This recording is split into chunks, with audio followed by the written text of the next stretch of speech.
원내대표의 속죄선언으로 더불어민주당 제211차 최고위원회를 속개하겠습니다. 네, 제211차 최고위원회를 속개하겠습니다. 우원식 대표의 발언이 있겠습니다. 오늘부터 4월 임시국회가 시작됩니다. 오직 민생을 위하여 누구보다 먼저 움직이고 몸부림치겠습니다. 자유한국당 김성태 원내대표가 지난 4월 국회 첫날 본인의 페이스북에 올린 글 내용입니다. 그러나 4월 임시국회 회기 3분의 2에 가까운 시간이 흐른 지금 김성태 원내대표는 인생은 안중에 없고 오로지 정쟁에만 몸부림치고 있습니다. 오늘로 국회 파행이 벌써 18일째 이어지고 있습니다. 9,000건이 넘는 법안들은 물론 시간이 생명인 추경도 국회 문턱을 넘지 못하고 있습니다. 김성태 원내대표는 국회는 쉬지 않아야 한다는 게 평소 소신이라고 강조해왔습니다. 그러나 어이없게도 지난 1년 6번의 국회가 열리는 동안 자유한국당이 저지른 7번 보이콧 중 4번을 작년 연말에 임기를 시작한 김성태 원내대표가 주도했습니다. 지독한 언행 불일치이고 급기야 어제는 뜬금없는 팬티쇼를 벌이고 있습니다. 같은 시각 국회 밖에는 재벌들의 골목 상권 침탈을 막기 위한 민생 입법에 나서달라며 영세 소상공인들이 8일째 피를 토하며 천막농성을 이어가고 있습니다. 국민들은 하루하루 먹고 살기가 어려워 제발 국회가 일 좀 하라고 홍사정하고 있는데 이런 막가파식 무책임한 정치는 정말 저도 처음 봅니다. 이 지긋지긋한 민생 보이콧을 끝낼 특단의 대책이 필요한 시점입니다. 추경은 비상등이 켜졌습니다. 시정연설과 상임위 심사 및 예결위 정책 질의 등 심사 절차를 감안하면 오늘 당장 시작해도 시간이 가득합니다. 작년에 재난에 준하는 청년 일자리와 분산, 통영, 지역경제를 생각해 절박한 민생을 걱정하는 세력끼리라도 추경 등 민생 입법 처리에 나설 것을 제안합니다. 국민투표법 개정 문제 역시 더 이상 뒤로 늦출 수 없습니다. 민주당은 중앙선거관리위원회에 6월 동시선거를 하기 위해 국민투표법 처리를 언제까지 해야 하는지 질의한 바가 있습니다. 그 질의에 대해서 답변을 받았습니다. 선관위는 투표법이 늦어도 4월 23일까지 개정 공포되어야 한다며 분명하게 입장을 밝혔습니다. 이 내용입니다. 우리 위원회에서는 대외국민 심정권의 실질적 보장 및 안정적 대외 투표 관리를 위해서는 국민투표법이 늦어도 4월 23일 투표일 전 50일까지 개정 공고되어야 한다는 의견을 제시한 바 있습니다. 이게 최종적으로 어제 받았습니다. 4월 23일까지 대외국민 투표의 선관정보 작성을 위해서 투표일에 50일 전까지 하는 4월 23일이고 그리고 4월 23일 날 공표가 되기 위해서는 4월 20일 날 국회 본회의를 통과해야만 합니다. 이제 내일 모레입니다.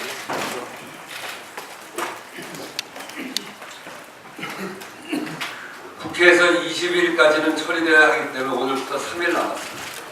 만약 국민투표법 처리가 안 되면 6월 개헌은 불가능하게 됩니다.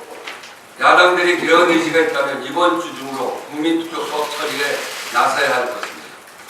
만약 국민투표법 처리를 하지 않으면 개헌 의사가 없는 것으로 볼 수밖에 없으며 자유한국당은 6월 개헌 동시투표를 무산시킨 국민적 심판을 피하기 어려울 것이라고 하는 점을 분명하게 말씀드립니다. 국회의원들의 해외 출장과 정치자금 지출 행위에 대한 전수조사와 관련해서 한 말씀 드리겠습니다.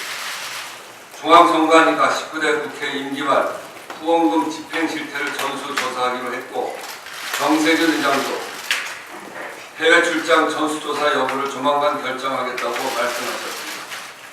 청와대에서 전수조사를 요구하는 국민청원이 오늘 아침 물어보면 20만 건을 넘기고 있으며 그래서 국회 특검 개혁 요구가 매우 높습니다. 그런데 일부 야당은 이를 두고 국회 모욕 운운하고 있고 국회 사찰이라고 포도하고 있습니다. 국회가 특권 계급입니까? 정보 공개하면 구할 수 있는 자료가 어떻게 사찰입니까? 김 전 원장에게 황제 외유라고 몰아세우던 그 폐기는 도대체 어디로 간 것입니까? 억지 그만 부리고 국회 차원의 전수조사에 즉각 협력하기 바랍니다. 4.27 남북 정상회담이 D-9 한 자리 수 카운트다운 앞으로 다가왔습니다. 오늘 남북 정상회담을 위한 의전, 경호, 보도 관련 실무회담에 연이어 고위급 회담이 열릴 예정이고 남북 정상 간 한라인도 20일 개통될 것입니다. 이 한라인은 실무자의 미임 판단보다는 정상의 직접 판단이 중요한 북한의 특수성을 고려하면 정상 간 직접 의사소통 라인이 구축되는 것은 매우 중대한 의미를 갖습니다. 어제는 국민과의 소통을 강화하기 위한 남북 정상회담 온라인 플랫폼도 공개됐습니다. 지금 우리는 진정한 한반도의 봄을 맞이하기 위한 4월의 봄 한가운데 서 있습니다. 이 봄을 어떻게 보내느냐에 따라서 한반도와 동북아의 미래가 달려 있습니다. 특히 판문점 회담, 북미 혹은 남북미 정상회담이 가교 역할을 하는 회담, 비핵화 문제 등 핵심 의제 집중회담에 의의를 갖는 만큼 남북 정상회담 준비를 중심으로 신중함과 철저함을 더해 한 걸음 한 걸음 앞으로 나아가고 끝까지 준비에 만전을 기할 것을 당부드립니다. 남북 정상회담이라는 국가적, 역사적 중차대한 순간을 앞둔 만큼 지금이라도 국회는 정쟁을 중단하고 대승적, 초당적 화해와 협력의 모습을 보여야 할 것입니다.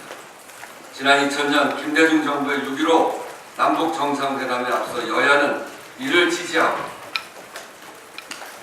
마음을 모으기 위한 그런 결의문을 국회에서 채택한 바가 있습니다. 이에 지금의 야당도 국회 정상화를 통한 한반도 비핵화, 항구적 평화를 위한 남북 정상회담 공동 개최를 위한 국회 결의문 채택을 할 것을 제안드립니다. 어제 삼성전자 서비스가 8,000여 명의 간접 고용 노동자를 직접 고용으로 전환하고 노조 활동을 보장하기로 했습니다. 고용 불안과 계약 해지에 시달리고 기본권인 노동조합 활동 자유도 보장받지 못한 노동자들에게 축하의 인사를 드리고 싶습니다. 삼성전자 서비스 노조 설립 과정에서 고 염호석, 고 최종범 열사의 죽음, 2014년 을지로위원회의 중재위원 노사합의회에서 함께했던 저로서는 매우 감회가 새롭습니다. 또한 삼성전자 서비스와 협력업체 간 끊임없는 위장도금 논란, 간접 고용 비정규직 노동자에 대한 사찰과 노조 와해 공작으로 수사 중인 상황에서 삼성 측의 결자 해지라 생각합니다. 삼성의 이번 조치가 일시적인 연평 조치가 아닌 불법적 고용관계를 근절하고 고용 노동권을 항구적으로 보장받을 수 있도록 기왕에 제시된 문제에 대한 진상규명은 그것대로 진행되어야 합니다. 노동 양극화를 조장하고 고용시장을 왜곡시키는 간접 고용 문제는 반드시 근절되어야 하는 문제입니다. 이 때문에 문재인 정부는 공공부문 비정규직의 정규직화를 추진하고 있고 그동안 현대, SK, LG, 파리바게뜨 등 많은 기업들도 동참했던 것입니다. 삼성전자 서비스의 정규직 전환도 이 같은 흐름에 부합하는 것이라 생각합니다. 노동이 존중받지 못한 기업의 미래는 있을 수 없습니다. 노동억압적이고 고용 불안에 기초한 전 근대적인 기업 문화로는 성장도 가능하지 않은 시대입니다. 이상 마치겠습니다.